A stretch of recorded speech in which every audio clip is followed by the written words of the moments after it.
Hello everyone, and thank you for joining me on this Sunday afternoon. Hope you've all had a good week. I have. I'm just still getting over the end of this cold, so I'm sorry about my nasal twang again. But all being well, it should be gone by next week.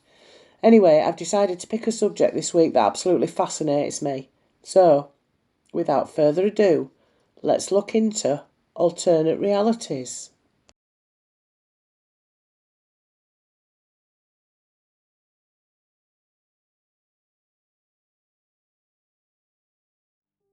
I think we've all heard of the Bermuda Triangle and its fame for making planes and boats disappear.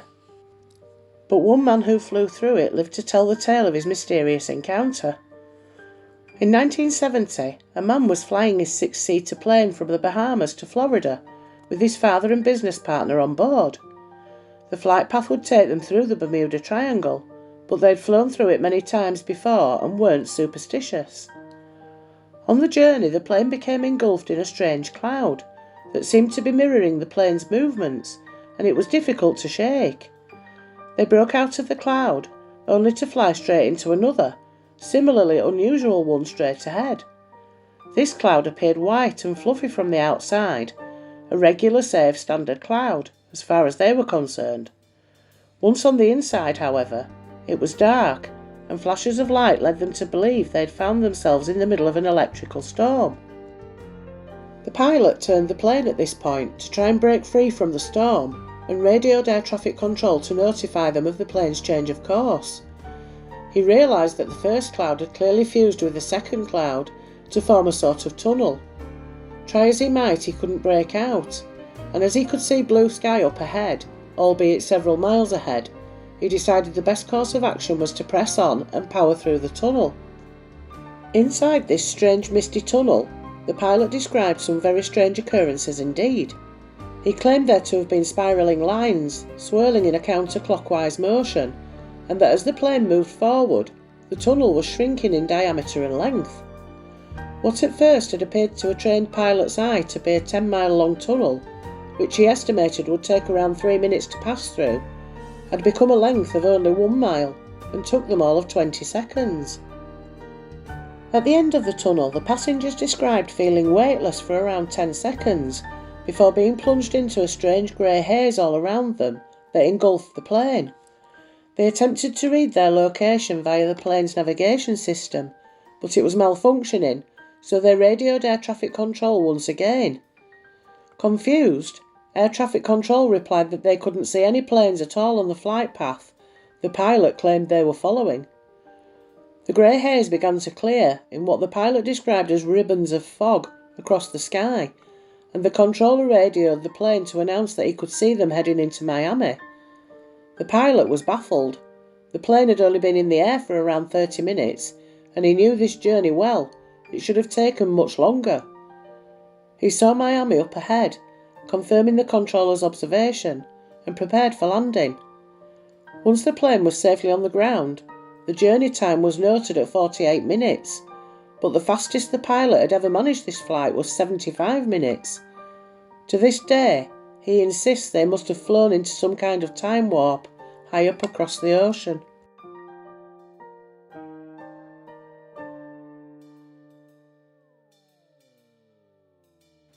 In the year 2000, a man started posting on countless internet message boards claiming to be from the year 2036 and on a mission to effectively save the world.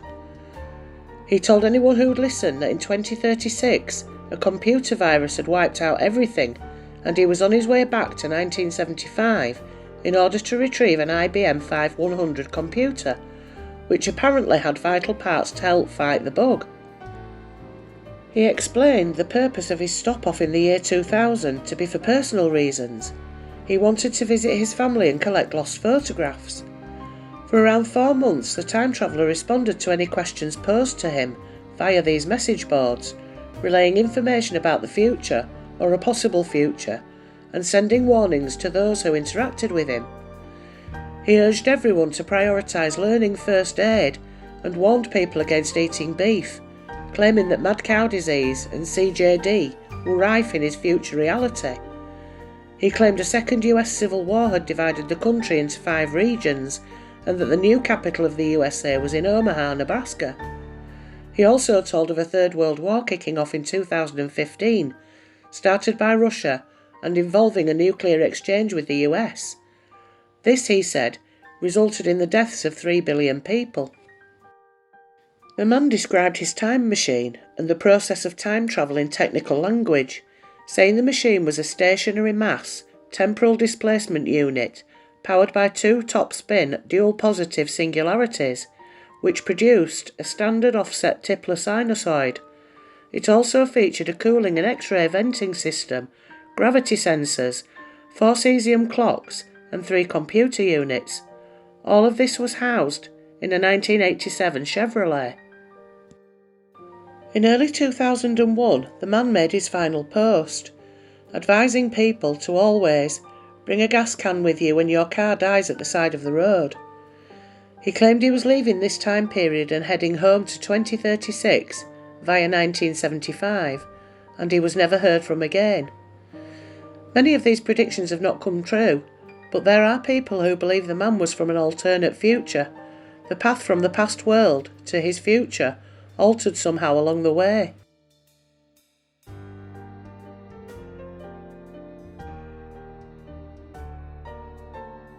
In 1954, a man arrived at Haneda Airport in Tokyo, Japan, from a European flight.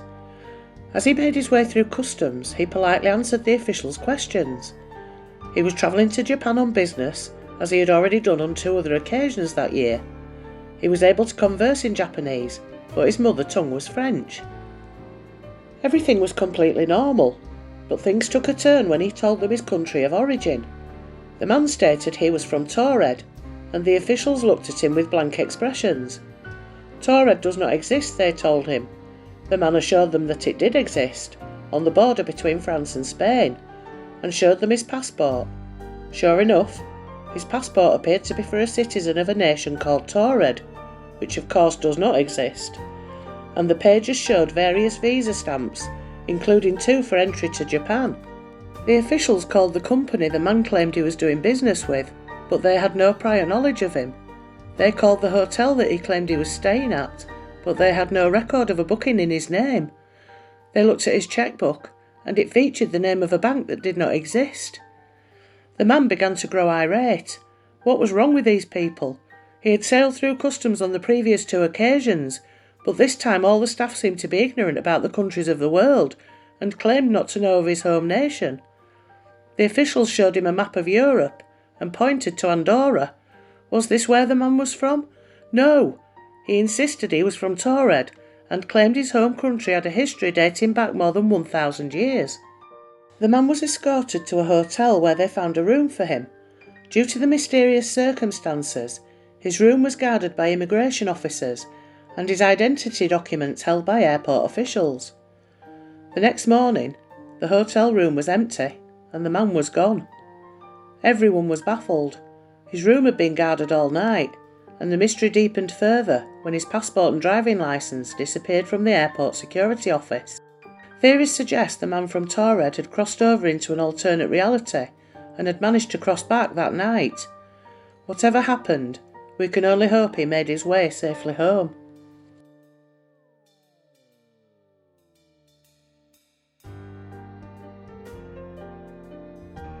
In 1935, a British RAF pilot was flying over Scotland on his way from Andover in England to Edinburgh. He looked down as he passed over Drem and the abandoned dilapidated airfield there, taking it all in from a great height. The airfield had been left to ruin a long time ago, now overgrown with greenery that even the cows were wandering through. A couple of days later he was making his return journey from Edinburgh to Andover when his plane hit a storm. Along with high winds and heavy rain, there were threatening clouds, but the odd thing about them was they were yellow. and seemed to go on forever. It was turbulent and the pilot began to lose control of the plane. It began to drop, but then broke through the clouds into bright and sunny skies, with no sign of yellow storm clouds. He barely had time to consider how strange a weather experience he'd encountered when he caught sight of the Drem airfield. No longer overgrown with cattle roaming, it appeared to be a fully functioning airbase, with several yellow planes sat on the runway. He was close enough to see the staff at the airfield in their blue overalls, which was odd because RAF mechanics wore brown overalls in 1935, and more curious still was the fact that there were no yellow planes functioning in the RAF. He also spotted an unusual type of monoplane he'd never seen before. Having only just regained control of the plane, the storm appeared to descend once more, and the plane was again engulfed in a strange yellow cloud. Despite the fierce nature of the storm, as before, it didn't last long, and the plane was released into sunny skies, with the storm nowhere to be seen. The pilot went on to safely land the plane and told his fellow pilots of his experience. Of course, most didn't believe him, so he kept quiet. However, by 1939, the Drem airfield was up and running again. The RAF had started painting their training aeroplanes yellow, and the mechanics' overalls had been swapped from brown to blue. The pilot could only surmise that he had somehow travelled into the future, albeit briefly, via the yellow storm clouds.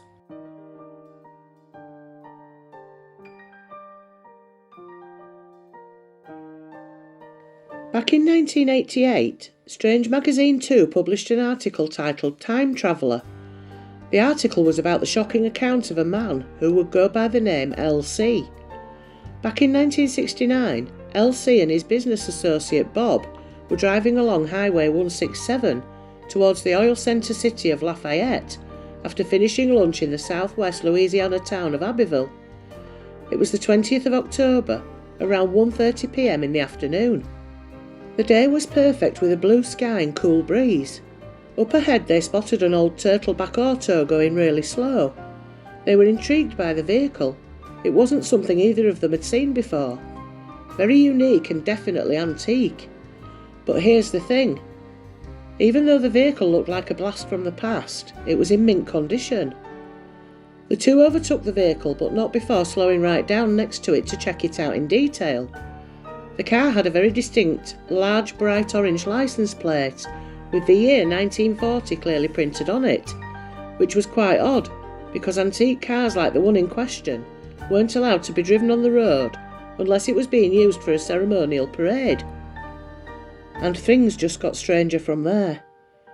The person driving the car was a young woman, dressed in what appeared to be vintage dress from the 1940s, complete with a hat and a fur coat.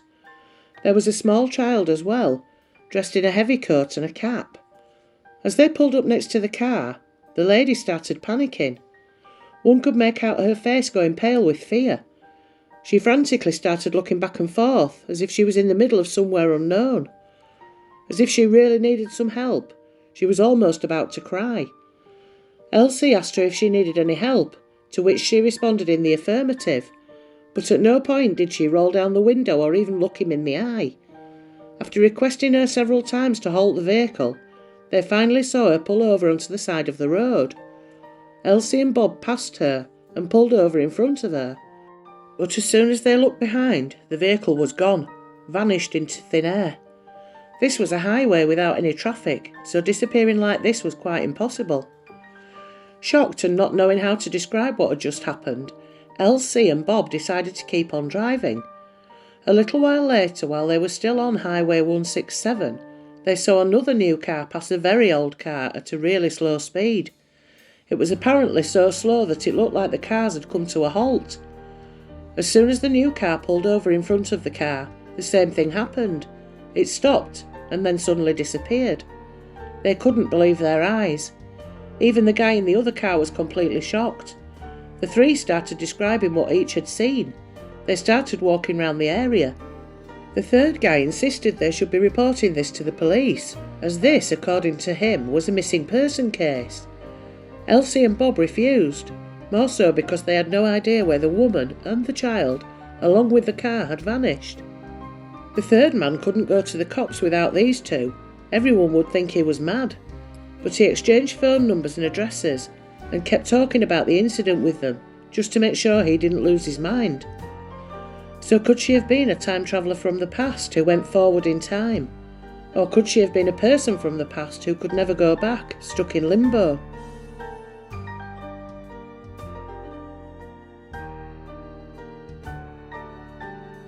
Back in 1932, newspaper reporter J. Bernard Hutton and photographer Joachim Brandt were sent to do a feature story on the Hamburg shipyard in Germany. After completing their assignment, just as they were about to leave the premises, they heard the sound of aircraft engines, only to look up and see the sky full of fighter planes. The anti-aircraft batteries opened fire and bombs started going off. All of a sudden, this place had become a war zone. Things were exploding, buildings were collapsing, there was death and chaos everywhere. Before rushing out to save their lives, Hutton even asked a security guard if there was something they could do to help out, but was asked to immediately leave the area instead. As the two drove into Hamburg, things changed. The sky cleared up and everything was back to being normal. There was no blood or violence, and the buildings were fine. No one seemed to panic. It was as if nothing had happened. When Hutton and Brandt looked behind towards the shipyard, they couldn't spot anything wrong with it. No damage, no smoke coming from the buildings. It was as if what they'd seen had never happened. The newspaper office obviously didn't believe the two. Even the pictures that Brandt had been taking during the attack showed everything to be normal. The shipyard looked as good as new. Their colleagues dismissed their claim by deciding that they must have stopped on their way for a drink, and it was the alcohol making them see things. Bernard Hutton later moved to London just before the Second World War began. In 1943, what he read in a newspaper one morning almost made his heart stop. It was a story about a successful raid by a Royal Air Force squadron on the Hamburg shipyard. The resemblance was uncanny. There was an exact representation of what he and Brandt witnessed 11 years back. How?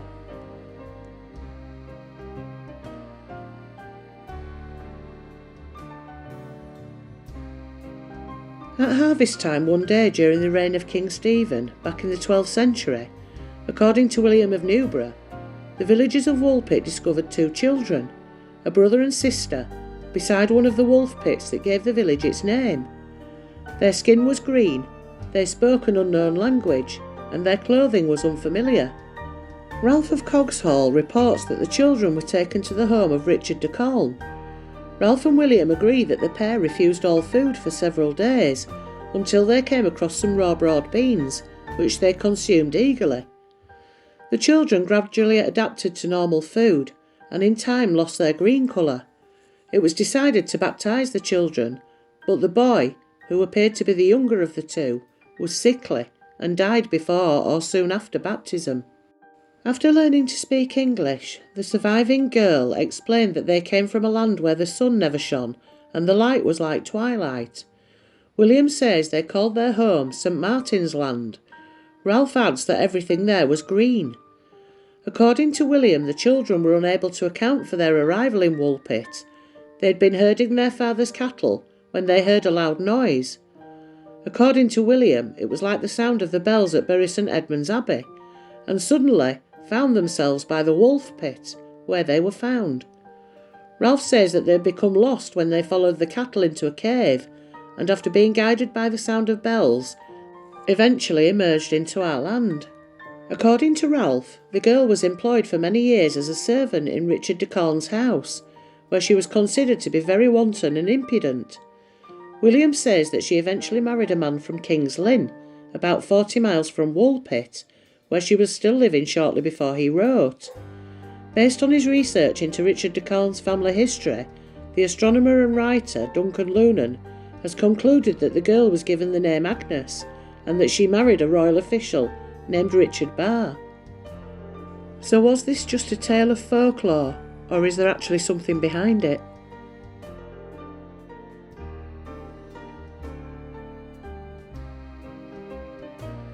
On the morning of the 18th of June 1968, in Tunbridge Wells, an elderly lady, Mrs. Charlotte Warburton, went shopping with her husband in the town. They decided to go their separate ways for a while and to meet up later. That morning, unable to find a particular brand of coffee from her usual grocer, she went into a supermarket in Carverley Road. As she entered the shop, she saw a small cafe through an entrance in the left-hand wall. She had never before realised that there was a cafe there. It was rather old-fashioned, with wood-panelled walls. There were no windows, and the room was lit by a number of electric bulbs with frosted shades. There was, at the time, she thought, nothing especially odd about the scene. 2 women in rather long dresses were sitting at one table, and about half a dozen men, all in dark lounge suits, were sitting at the other tables further back in the room, she said. All the people seemed to be drinking coffee and chatting, a normal sight for a country town at 11 o'clock in the morning. Mrs. Warburton did not stay, but she certainly did not recognise anything amiss, either then or indeed for several days. Even the rather formal and slightly off-key clothing made no immediate impression on her, nor did the fact that although the customers were talking, there was no noise. Nor did she notice that there was no smell of coffee. Mrs. Warburton blithely left the cafe and went to meet her husband, and she did not suggest to him that the scene in the cafe seemed in any way odd. When they came to Tunbridge Wells on their next shopping expedition, Mrs. Warburton decided to take her husband to the cafe, or rather she hoped to take him there. But of course, they never did find the place, though they searched the street up and down. No, they were told in the supermarket, there was no cafe there. She must be in the wrong building. It was then that they learned about the Cosmos Cinema, which had stood on the site of the supermarket. They were directed to the Tunbridge Wells Constitutional Club, where the steward told them that at one time the Constitutional Club had owned the premises adjoining the Cosmos, which was now incorporated into the supermarket. The club had an assembly room in those days, and to the rear, a small bar with tables for refreshments. Mrs. Warburton's description tallied exactly with the club's old refreshment room. The bar, the cinema, and the assembly room had all vanished years ago. Yet on the 18th of June, 1968, Mrs. Warburton had stepped into the past, and like others involved in time slips, had accepted without question the place in which she found herself.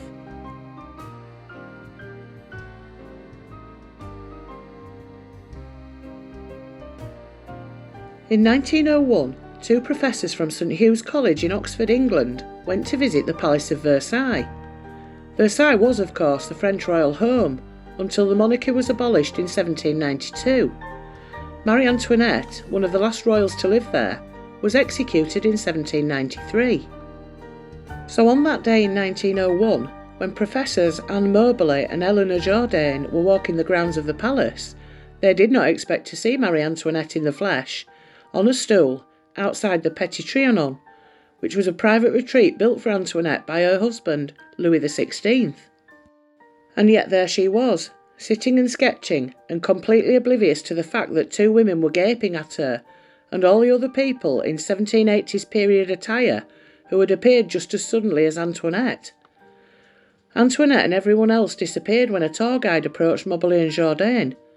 Together they wrote a book, an adventure, about their experience, and the story gained notoriety because of how grounded it seemed. These were 2 highly educated and well-respected women. They wouldn't just make a story up like that. So what was it? Did they actually travel through time? It's one of the most thoroughly reported, compelling, and famous time travel stories that can't be explained.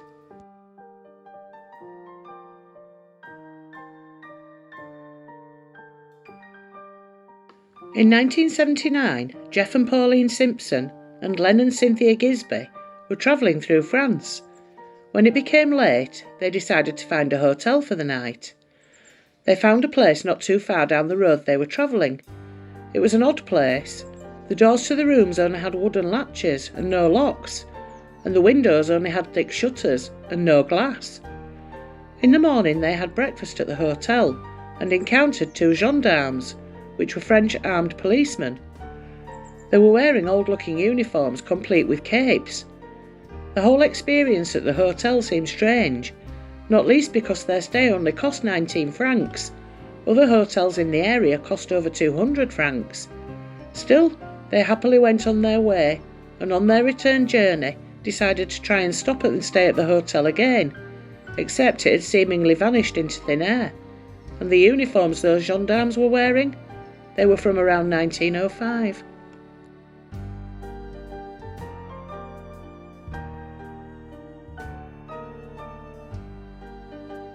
We now head back to Tunbridge Wells for another odd story that occurred in the mid-19th century and took place in the Swan Hotel in the Pantiles.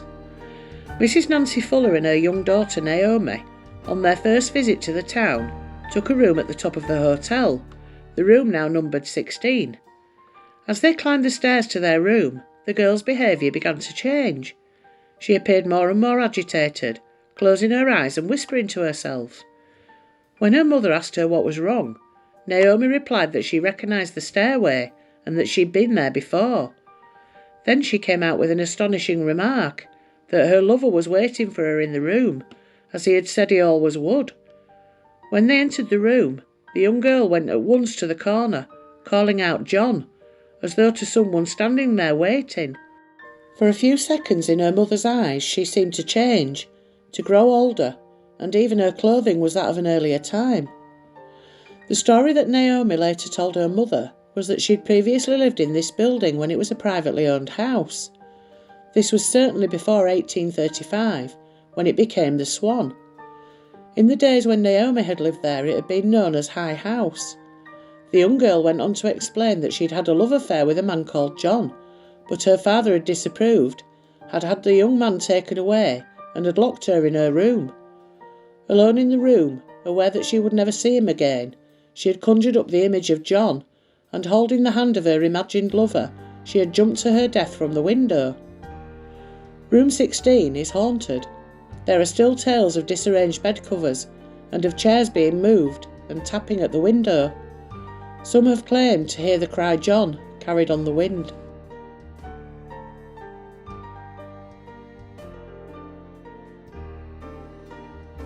The image you're looking at here is dated November 1941, and it shows a crowd at the reopening of the South Fork Bridge, near Goldbridge, British Columbia. In the middle of the throng, to the right, is a curiously dressed hipster, wearing what looks like a printed t-shirt, modern sunglasses, and more interestingly, holding what looked to be a compact camera, which was, of course, almost non-existent around this date. Although the photograph has been authenticated, debate still rages as to whether we're actually witnessing a time traveller here.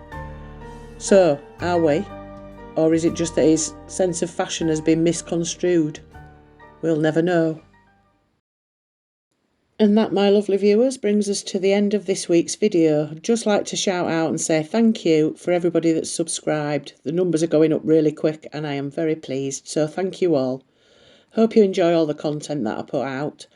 I have a little video to play, so get your diaries out because we have dates. So I'll see you in a second.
There you have it, folks. Get the dates in your diaries. Special live streams, 28th of February, 8 p.m. UK time, and the following week, the 7th of March, 8 p.m. UK time. Hope to see you there. So take care, have a good week. See you next Sunday, 8 p.m. new time. And don't forget, stay spooky.